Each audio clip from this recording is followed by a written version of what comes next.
Salam sejahtera saudara sekalian. Salam damai buat kita semua. Hikmat Tuhan pada hari ini kembali menyapa kita dan seluruh umat dengan tema sedap kelihatannya, belum tentu nikmat. Kejadian 3 ayat 6a menuliskan, perempuan itu melihat bahwa buah pohon itu baik untuk dimakan dan sedap kelihatannya.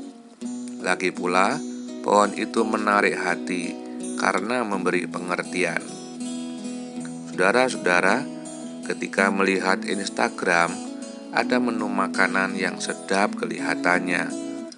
Memang sih, belum pernah mencoba menu tersebut. Namun, rasa penasaran ini jadi makin besar, seolah begitu menarik hati. Akhirnya, dibelilah makanan tersebut. Dan setelah dicoba, rasanya pedas tidak karuan. Perut jadi murus dan akhirnya jatuh sakit. Demikian juga ketika melihat pekerjaan seseorang. Kok enak kelihatannya, bisa menghasilkan banyak uang. Namun ketika saya melakukan pekerjaan yang kelihatannya sangat menguntungkan itu, ternyata pikiran saya meleset, sehingga saya bukannya untung, melainkan buntung. Jadi ternyata apa yang sedap kelihatannya belum tentu cocok dan baik untuk saya. Setiap orang punya jalan yang berbeda. Apa yang cocok di sana belum tentu cocok di sini. Apa yang kelihatannya mesra di sana juga belum tentu mendatangkan kebahagiaan di sini. Orang yang paling merasa bahagia adalah orang yang menyadari dan menerima realitas dirinya dan hidupnya, yang tidak melihat rumput tetangga lebih hijau, yang tidak membandingkan dirinya dengan orang lain, yang menerima dengan penuh syukur terhadap apa yang Tuhan telah berikan. Kejatuhan manusia ke dalam dosa justru karena manusia tidak menyadari dan tidak menerima akan realitas dirinya dan hidupnya, sehingga mereka ingin lebih dari apa yang ada, ingin lebih dari jalan yang ada, ingin lebih dari berkat yang ada. Alkitab mengatakan, perempuan itu melihat bahwa buah dari pohon itu sedap kelihatannya. Saudara-saudara, perempuan itu tidak bersyukur terhadap buah-buah dari semua pohon dalam taman itu yang sudah ia nikmati.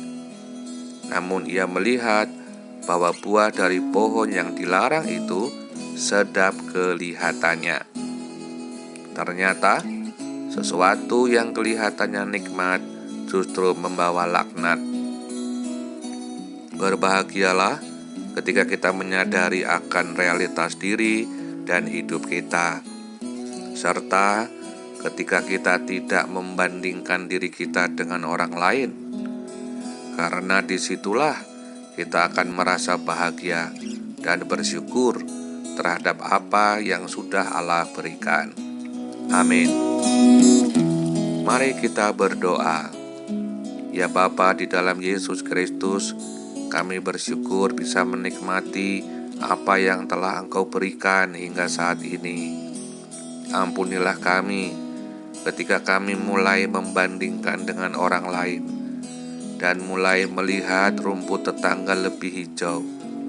Maka pada saat itulah kebahagiaan kami menjadi hilang. Akhirnya kami menjadi orang yang merasa paling malang dan paling tidak beruntung di alam jagat ini. Tolonglah kami ya Allah, agar kami dapat menyadari realitas diri dan hidup kami sebagai orang-orang yang telah mendapatkan kasih karunia demi kasih karunia.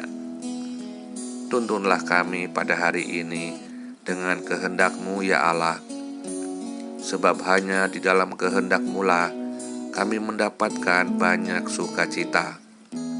Terima kasih ya Tuhan, Engkaulah yang mempunyai kuasa dan kemuliaan sampai selama-lamanya. Amin. Semoga Tuhan Allah memberkati kita semua. Dan sampai jumpa pada renungan berikutnya.